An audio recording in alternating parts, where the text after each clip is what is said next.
If you're running live events, whether it's your first one or your 50th, this video is going to save you some time and money. I actually just got back from a private mastermind called World Class Events Mastermind with Eben Pagan and Alex Moscow, who are some of the best in the game of live events and enrolling people into high ticket programs. And if you're a coach, an event leader, or a business owner that wants to host a profitable and impactful live event, I highly recommend tuning into this. I'm going to share some of my quick takeaways and actionable items that you can go off and use right away to make more money at your next live event. So first and foremost, a couple of my takeaways are: one, open up with Eben mentioning this idea of myths and fantasies that people have when it comes to business in general, and how much of it most of us kind of get stuck believing these fantasies, and oftentimes it's the gateway to the reality of the situation. But people get stuck in the idea that we want to have a business where we only do what we want to do, but that fantasy actually ends up killing momentum. Also, this idea that we never have to trade the fantasy of never having to trade time for money, and focusing on high leverage systems instead.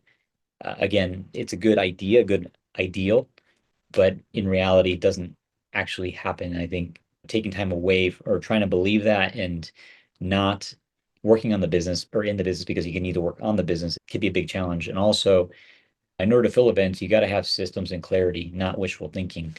One of my favorite quotes from Keith Cunningham is business opportunity without structure is chaos.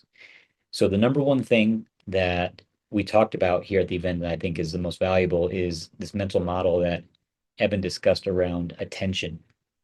And this idea that there's 120 billion hours a day in the world of free attention. If you take 24 hours a day times the number of people roughly in the world, that's how much it is. And you, as an event leader, are not just competing with other experts, you're competing with AI like Grok and OpenAI, ChatGPT.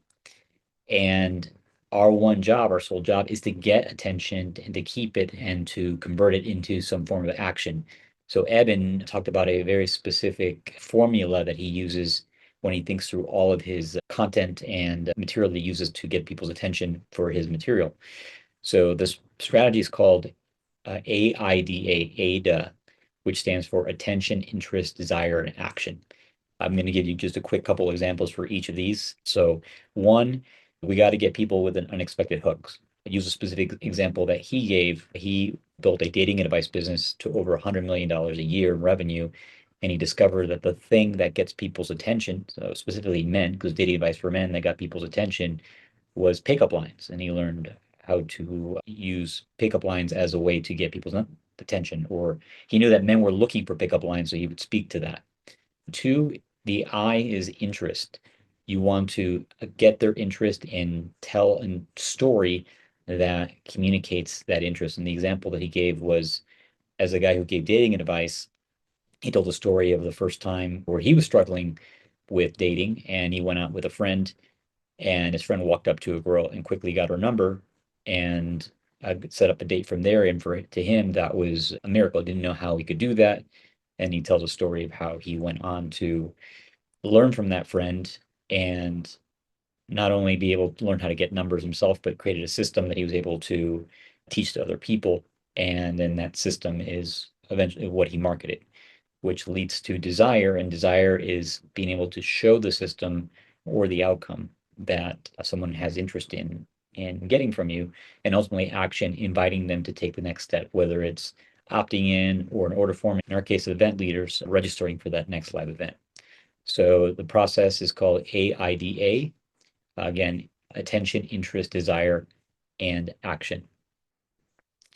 One of the other takeaways that I had from the mastermind is this idea that if you're not getting 3 or 5% of the people that you're inviting to come to your event or join your backend program complaining, or might not be asking boldly enough, we may not be clear enough. So that's a reframe to have me rethink that, hey, pushback means that the message is landing a bit and hitting that edge of what people want. So one of the things that I took away is knowing that, hey, if I'm completely vanilla and not getting any feedback in that sort, that I may be missing the mark on the call to action that I'm offering. Another big idea that we talked about at the event was this idea of filling the event using partnerships and creating a Dream 100 list of people that if I partnered with them, even a few of them would lead to that next big breakthrough with filling the next event. The Dream 100 list comes from, the idea comes from the late Chet Holmes, who wrote extensively about it. But the notion is that you identify the 100 people, right? That would be ideal for you to partner with, or it could be ideal clients that you would want to bring to your event if you're keeping a smaller event, etc. In fact, he actually recommended a tool, an AI tool that I played around with and I found to be very interesting. It's called, I'm looking it up here, excuse me, clay.ai. Recommended I play with the free version for about 10 minutes and I was able to come up with a list of about 1,000 potential partners that I could connect with, and I used it on the free platform. So I'll put a link somewhere around this content so you can check out clay.ai. I highly recommend playing with it. I haven't gone through it extensively, but I do recommend it. One other thing that I would mention here on the subject of attention and getting people's attention quickly, there's a new technology that's hit the scene recently called VEO3. It's just been out for a couple months now. It was released by Google. And some people would say that it's probably been the most revolutionary technology with video and AI in the last 12 months. And it's a crazy killer way that you can craft videos to get people's attention that are quick 8-second videos that are super powerful and super professional, and you can do them very quickly. I'm actually starting to play around with that with my team, and you may be starting to see some of these videos come up if you're following me on Instagram or on our YouTube channel. You'll start to see some of these little 8-second clips start to come out to talk about the podcast and to promote it. So I do recommend check out BEO3. It's super great tool. And then Claude.ai. All right, let me take a look at my notes here. And so you may not need 100 partners necessarily to fill your next event, but think about who are the 10 dream partners or dream people that could sponsor my event that would make that difference for filling your next event. And next, metrics. Eben talked extensively about metrics and knowing what is that key driver that you measure regularly drives your business. I found it to be really, really interesting because he told a story. The point of the story was he recommended a book called, the name of the book, The Undoing Project. In The Undoing Project by Michael Lewis, it's a great book. I'm reading it. I'm in the middle of reading it right now, but he talks about training for the Israeli army, or excuse me, the Israeli Air Force fighter jets, which I can relate to. I was a Navy pilot. And what they thought was the case that if a pilot did a great job on a mission and they came back, they got praise, that would have them do well again in the future. And they thought that if a pilot didn't do as well as they were meant to, and then they got criticized or chastised, that they would turn it around and do better the next time around. And they ran a bunch of statistics on it to basically figure out that regardless of whether they're being praised or punished, what was actually happening is the pilot was reverting to the mean. So if they did well on one flight, over time you would have a bad flight, and then they would kind of, if they did poorly, they would have a good flight, and they would just kind of revert back to the means. The point in business, especially when it comes to your live event, is knowing what your numbers are, so that if you have a bad webinar or a bad challenge or a bad promotion with your ticket sales, or you're at your event and you have a poor conversion for whatever reason at your event, knowing your numbers and knowing the average of your numbers over time is what will allow you to make informed business decisions. I know this is kind of 101, but talking about it there and a couple examples really hit home. And for being an event leader, clearly knowing how many people are planning to attend your event versus how many people come to your event, knowing people attend your event, how many people sign up to your next program, et cetera, et cetera. Those are really, really critical numbers. And if you don't have them on a dashboard, I would just invite you to consider doing that. And see, I'm taking quick more notes.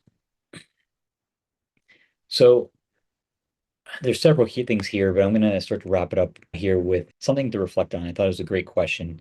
And it actually comes from Dan Sullivan, the guy who runs the company Strategic Coach. He says, what has to happen in the next 18 to 24 months, looking backwards, so that the next chapter of my life or event is extraordinary, and really thinking about that professionally and personally. And it's just a great exercise in going to the future and reflecting back. And I found that to be very helpful and insightful around the types of events I want to do that inspire me, and how that impacts my life personally, because we're all doing live events because we want to help people and also we want to benefit our own business and our own lifestyle. So, in recap, the number one problem and challenge that we face as business owners and event leaders is getting people's attention. The AIDA process is a great tool, and I recommend checking VEO3 out as a tool you can quickly use to start to create quick videos to get people's attention for your events. And if you found this valuable, please go ahead and write a review for this episode and subscribe to our podcast. And also, if you know someone who is an event leader that would be a great guest for our show, please do an introduction. I'd love to meet them and have them as a guest on our show. And also share this episode with someone you think could benefit from this. Would really, really appreciate the share. Appreciate so much and hope you had value from this. Talk to you soon. Bye-bye.